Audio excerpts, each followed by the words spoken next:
Bom dia. Com muita alegria que estamos aqui nessa casa, agradecendo a direção por nos dar a oportunidade de estar aqui nessa manhã, bem fazeja, iluminada pelos obreiros do Senhor, para refletirmos juntos um tema acerca do Evangelho de Jesus, à luz da doutrina espírita. Nós escolhemos o Evangelho de Jesus por entender que o Evangelho é a luz verdadeira que abre os nossos caminhos para trilharmos uma sequência de luz diante da vida física, porém caminhando na imortalidade. Hoje vamos refletir sobre um tema que são as 4 estradas do Evangelho. Essas 4 estradas do Evangelho, esses textos todos, vocês vão encontrá-los aqui nesta obra nossa, não é? Se vocês quiserem contribuir com a nossa causa, porque os benefícios oferidos deste livro serão direcionados para uma ecoterapia que nós temos lá na cidade de Guaxupé e que atende todas as pessoas carentes. Custa apenas R$20 e está lá à disposição de vocês lá na frente. Mais uma vez, feliz estou e agradecido por estar aqui. Hoje nós vamos refletir então sobre as 4 estradas do Evangelho. Obviamente que são estradas íntimas que todos nós devemos percorrer durante a nossa jornada evolutiva, passando por esse planeta de expiações e provas. São jornadas íntimas que o Evangelho nos conclama a realizar. Obviamente que nós não trazemos nenhuma novidade para apresentar-vos, uma vez que no Evangelho, nós não tem novidades, a menos que cada um de nós estejamos abertos para um novo entendimento. E se nós estivermos abertos para um novo entendimento, o Evangelho assim será certamente recheado de novidades, de renovação para o nosso espírito imortal. A primeira estrada que nós vamos percorrer juntos nesta manhã é a estrada de Damasco. Damasco, segundo consta nos Evangelhos, é a estrada da conversão. Conversão, ao nosso entendimento, é o ato que nós tomamos de decisão para assim começar em nós uma transformação. Estrada de Damasco, todos nós conhecemos a história que conta na parábola de Saulo. Saulo, o doutor da lei, perseguidor de cristãos, que tinha autonomia e autoridade para perseguir e matar, literalmente, todos os cristãos que se reuniam às escondidas para celebrar a boa nova em seus corações. Paulo, então, tinha autoridade e tinha homens à sua disposição. E ele saía buscando essas comunidades de cristãos e exterminava com eles. No momento em que ele vê que termina as comunidades de cristãos das suas cercanias, onde ele tinha o poder e o mando, ele descobre que existe em Damasco uma comunidade comandada por um homem chamado Ananias.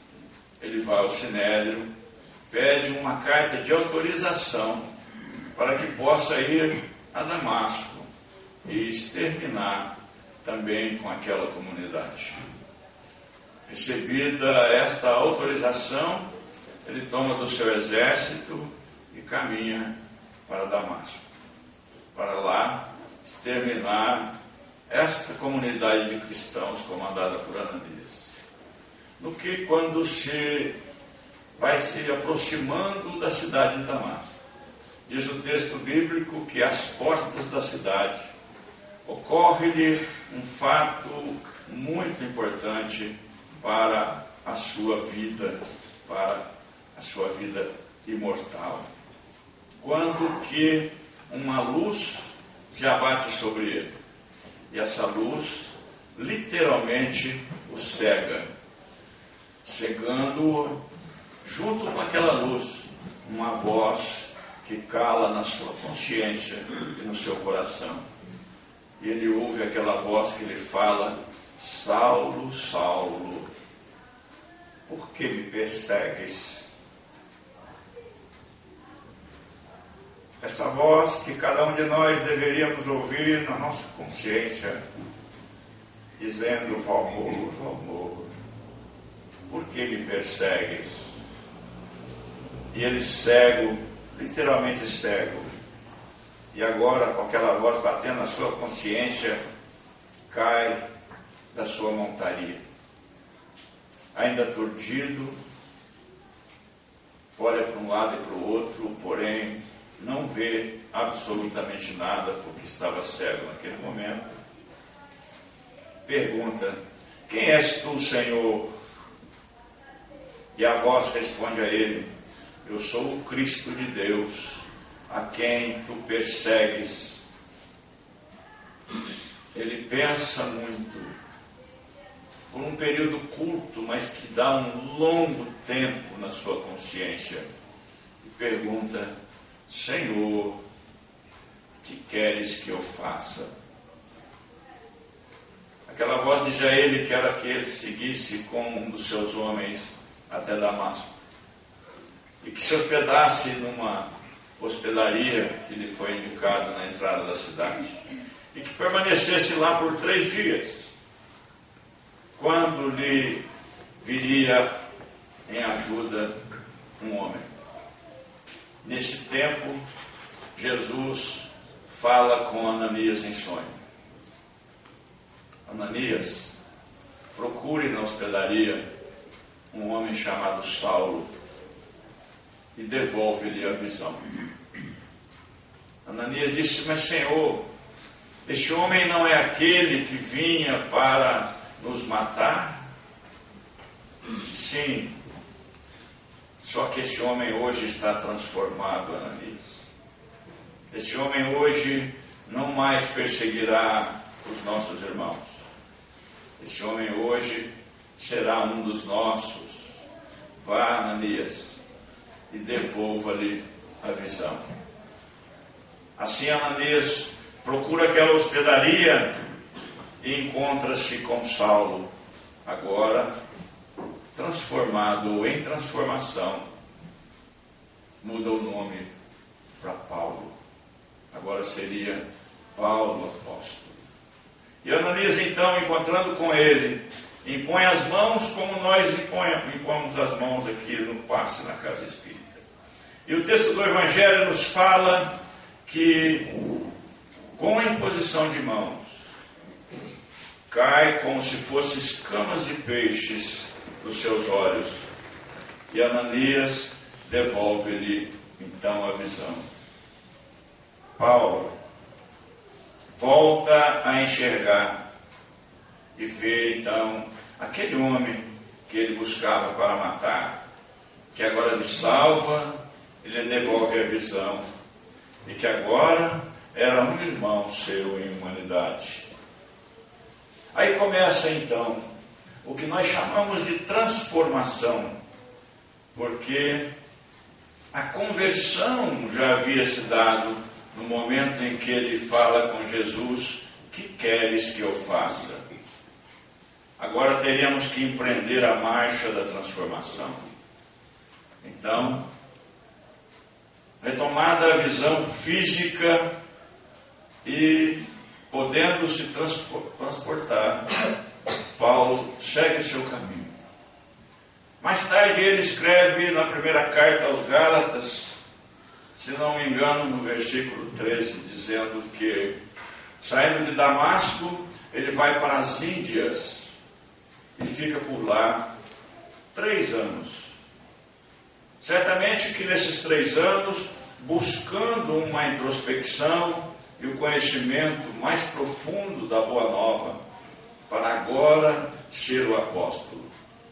Depois desses 3 anos, ele volta a Jerusalém para encontrar-se com Pedro, o apóstolo amado do Cristo.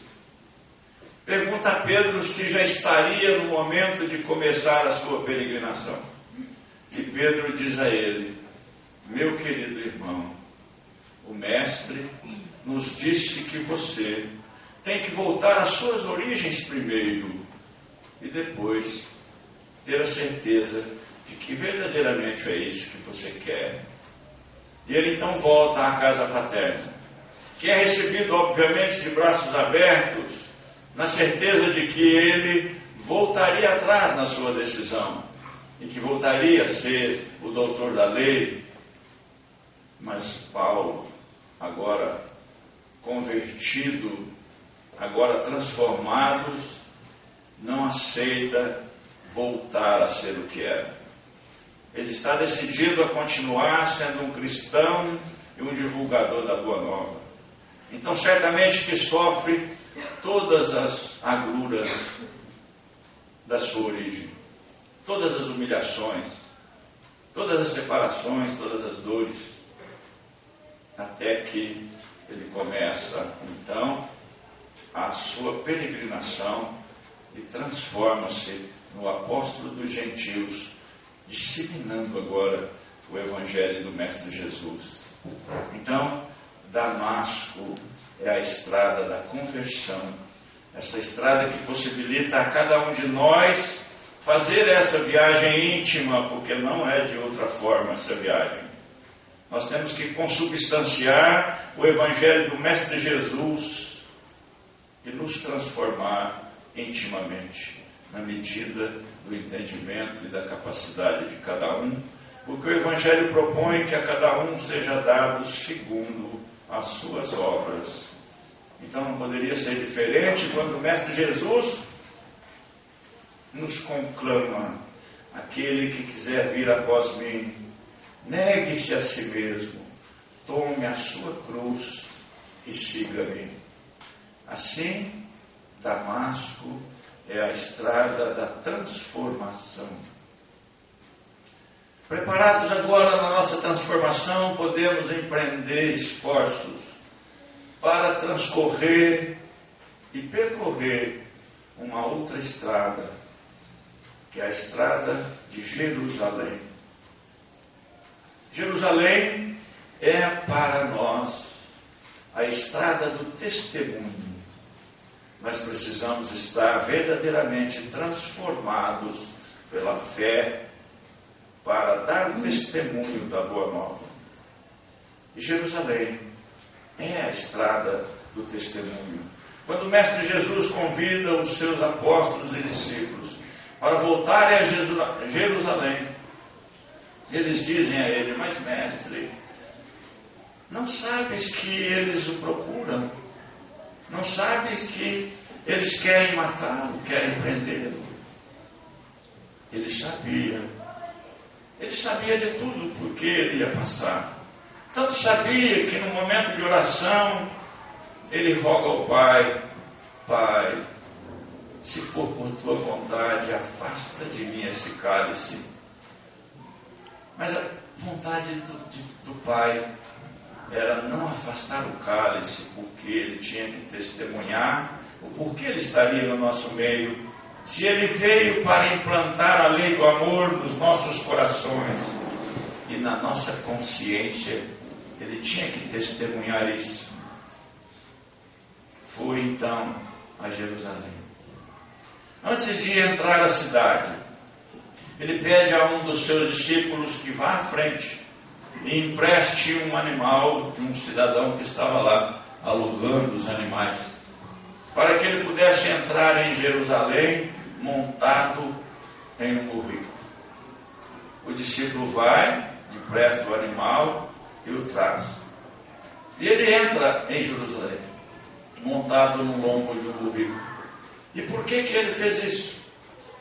Quando nós estávamos lá para recebê-lo com um tapete de flores, ramos nas mãos, saudando-o como rei dos judeus.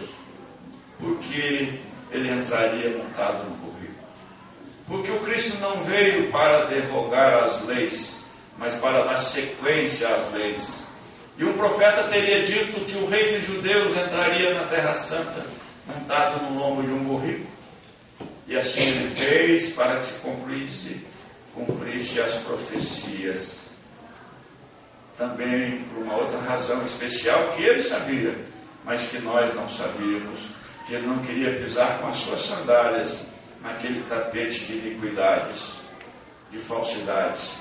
Porque nós que o saudávamos, nós que colocamos as flores para que ele passasse, dali a pouco o negaríamos. Jerusalém, a estrada do testemunho. Foi lá que o Mestre Jesus, em particular com o amado servo Pedro, pergunta: Pedro, tu me amas? Sim, mestre, eu te amo.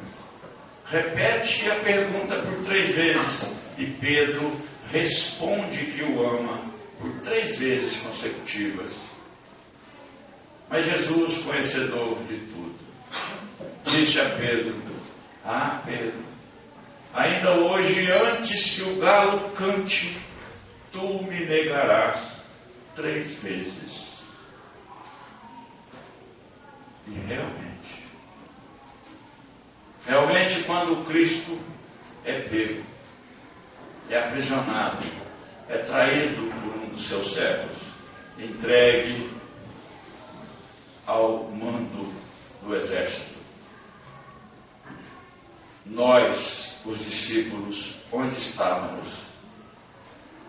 Quando o exército procurava pelos amigos, encontrando Pedro, dizia: Você é amigo do Nazareno, eu vi você com ele. Não, Senhor, eu não o conheço. Por 3 vezes arguíram Pedro, e por 3 vezes ele negou o Cristo. Eu não o conheço. Eu fico a imaginar o quão pesado foi na sua consciência, no seu coração, quando ele acaba de negar pela 3ª vez e ouve o galo cantar. Aquele canto que deve ter batido na sua consciência, assim como a voz do Mestre Jesus bateu na consciência do Saulo e o transformou. Agora Pedro estava preparado para continuar sendo discípulo amado. Porque muitas vezes nós precisamos reconhecer na nossa intimidade espiritual o quão fracos somos, mas quão forte poderemos nos transformar pela ação benéfica, benfazeja do Cristo Jesus.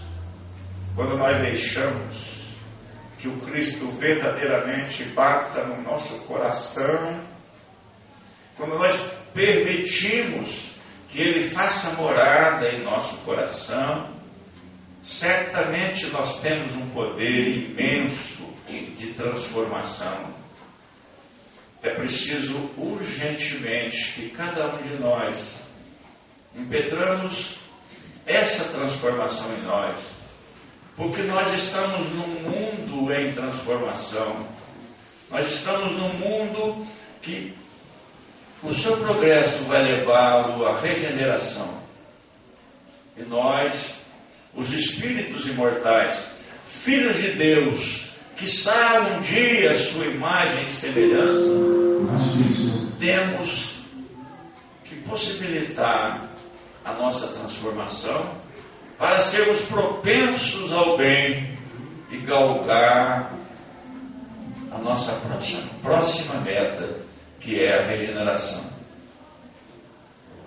é imprescindível que cada um de nós pense verdadeiramente com carinho nessa busca íntima, embora ainda em expiação e provas, embora ainda no mundo que não existe perfeição em absolutamente ninguém, mas que existe a possibilidade dessa transformação benfazeja através do Evangelho de Jesus.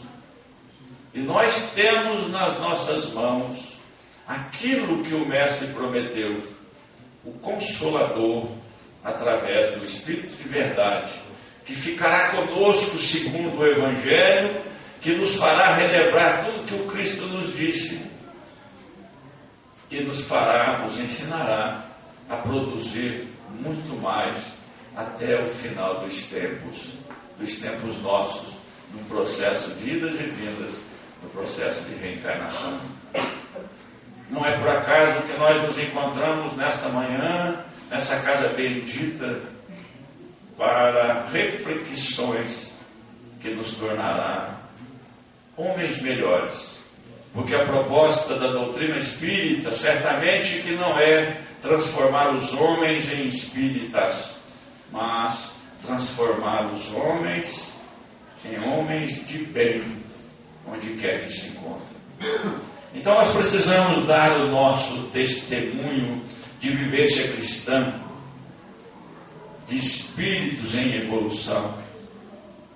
Esse é o testemunho que nós precisamos dar. Nós precisamos enfrentar em nós a nossa Jerusalém. Nós precisamos fazer deste caminho um caminho verdadeiramente de testemunho, porque agora nós estamos preparados para testemunhar o Evangelho de Jesus. Preparados assim, buscamos trilhar então um novo caminho, que é o caminho de Jericó. Jericó é o caminho da caridade. Tinha um homem que, querendo testar Jesus, pergunta a ele: mestre, qual é o maior mandamento da lei? Amarás a Deus sobre todas as coisas e ao próximo como a ti mesmo. Aquele doutor da lei sabia das respostas, porém ainda arguiu: mas quem é meu próximo? Jesus, tomando da palavra, disse: descia um homem de Jerusalém para Jericó, e foi tomado por salteadores, que o depredaram, que o despojaram dos seus bens, que o feriram e que o deixaram meio morto. Assim diz o texto do Evangelho, à margem do caminho. Passando por lá um sacerdote, tendo-o visto, olhou e passou de lá. Depois, tendo passado pelo mesmo caminho, um levita, também um homem, tendo como homem de bem, viu aquele homem meio morto à margem do caminho e também o deixou. Certamente tinha outras coisas a fazer e foi embora. Porém, vindo depois, um samaritano, um homem que naquela época era tido um homem de má vida, olhou aquele homem e tomou-se de compaixão, segundo o texto do Evangelho. Desceu da sua montaria, deitou-lhe óleo nas feridas, enfaixou-o, colocou-o na sua montaria e o levou consigo. Chegando na hospedaria, tratou dele por aquela noite. Na manhã seguinte, quando ia empreender a sua viagem, tirou do bolso um dinheiro e entregou ao hospedeiro, dizendo: cuide bem deste homem. O que despenderes a mais, eu te restituirei quando voltar. Olhou para aquele homem que tinha lhe perguntado e disse: quem lhe parece que é o próximo? Ó Senhor, o próximo é aquele que se compadeceu. O próximo é aquele que teve caridade, que teve piedade, que atendeu. Pois é, fazer isso e viverá. Aí está toda a lei e os profetas. Jericó é a estrada da caridade.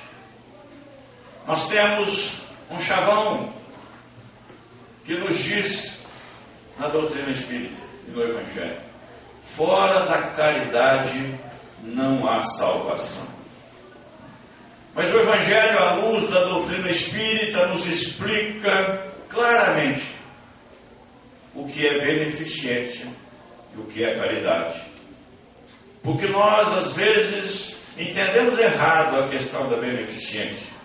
Nós beneficiamos as pessoas com coisas e, às vezes, esquecemos da caridade. E o Evangelho nos explica daquela senhora que sai com a sua carruagem e para a carruagem longe do beneficiado para não humilhá-lo, mas leva consigo a sua filha para dar a ela exemplo de caridade e vai atender aquela família de necessitados, levando os benefícios que aquela família precisa para aquele momento. No que a sua filha fala: mamãe, me dê alguma coisa para que eu possa também entregar à família.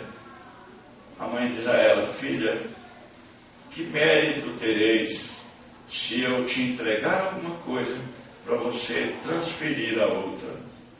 Quando voltarmos ao lar, pegue alguma coisa que seja sua, transforme em outras coisas, que possa depois você doar.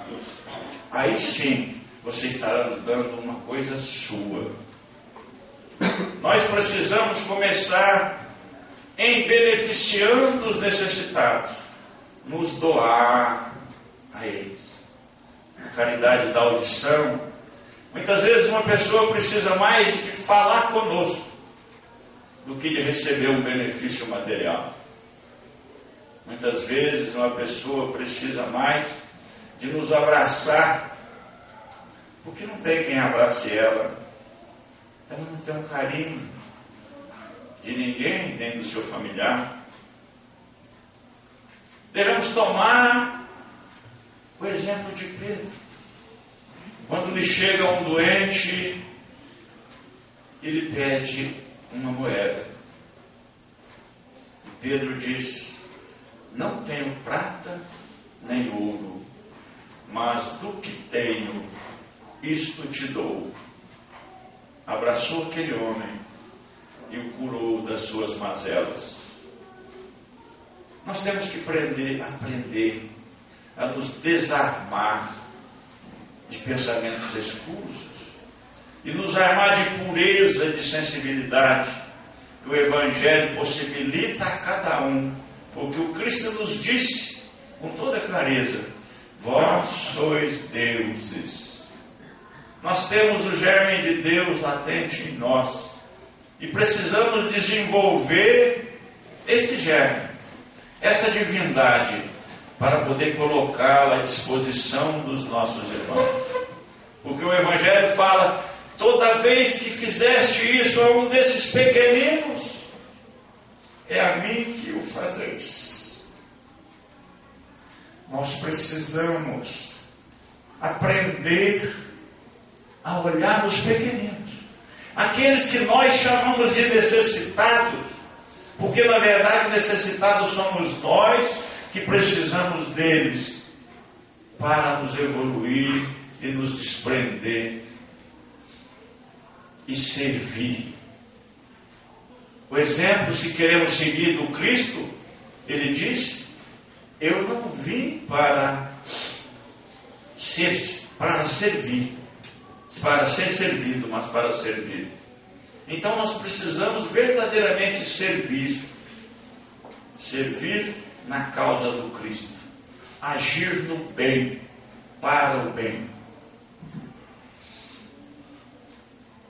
Assim, trilhamos já 3 estradas, que intimamente vai demorar mais algum tempo, para que a gente possa fazer verdadeiramente essa viagem íntima.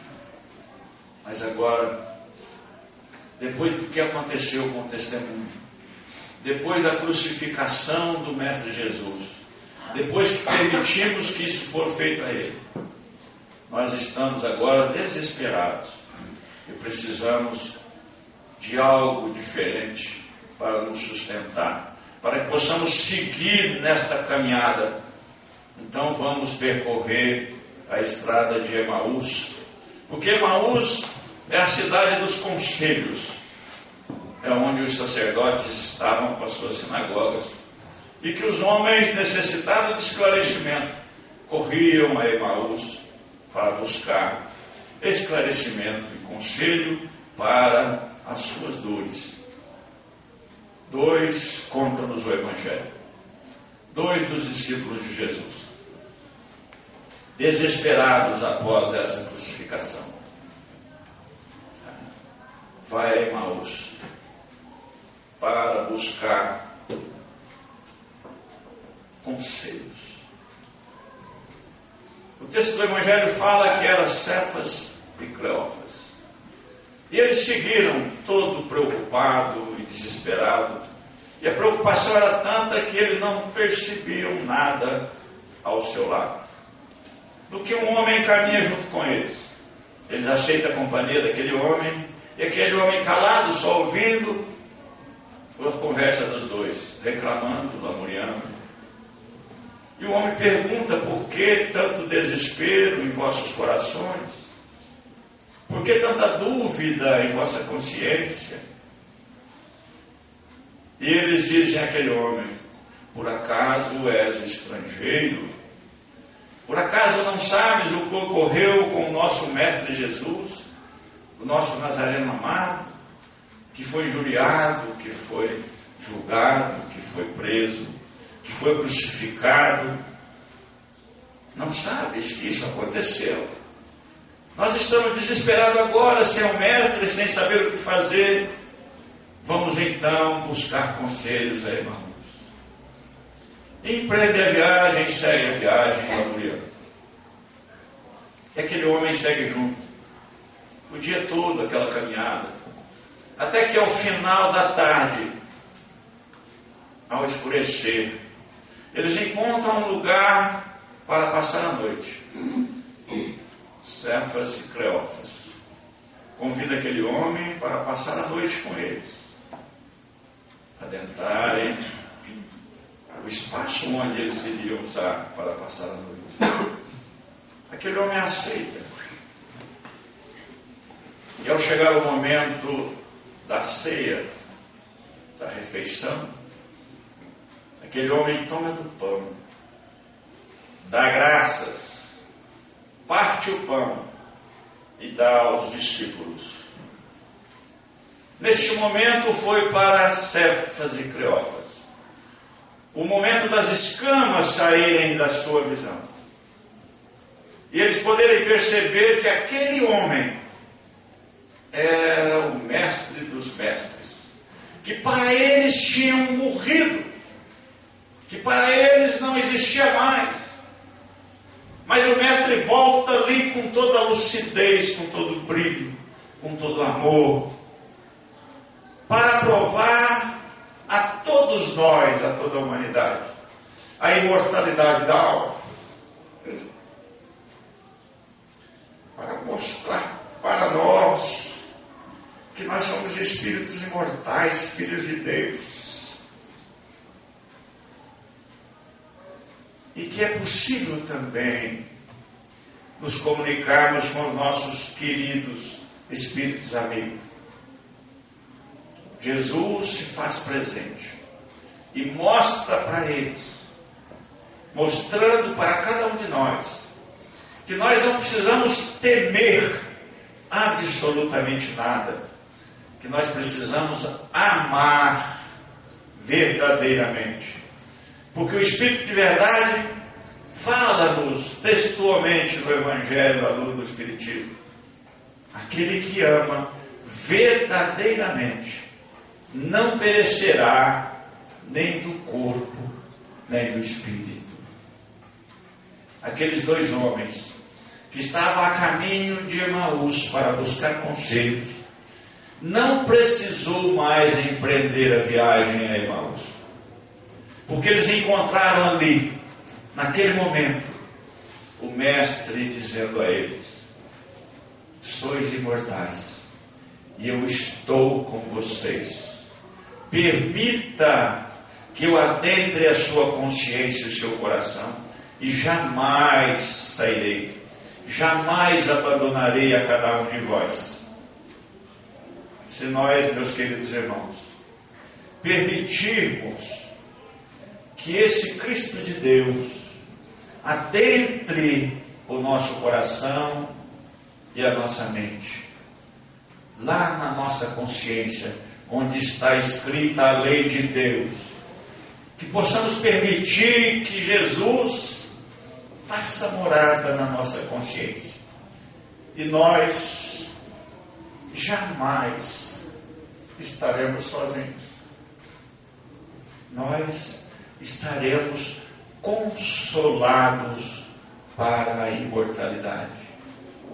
A doutrina espírita, concomitantemente com o Evangelho de Jesus, pois que caminha para e passo, está exatamente para a nossa transformação. Reconhece-se o verdadeiro espírita cristão pela sua transformação moral e pelos esforços que emprega para domar as suas más inclinações. Vamos permitir que a doutrina espírita cale fundo em nossos corações e que Jesus faça morada na nossa consciência, para possibilitar em nós, então, essa caminhada no Evangelho de Jesus, essa caminhada que nos transforma, essa caminhada que nos liberta, essa caminhada que nos devolve ao Pai. Na luz desses desejos do Senhor, agradeço a cada coração por essa manhã benfazeja, pela caridade da audição, pela caridade da paciência que teve para conosco. Muito obrigado a cada um de vocês por estarem aqui e nós juntos estarmos refletindo o Evangelho de Jesus à luz da doutrina espírita. Muito obrigado.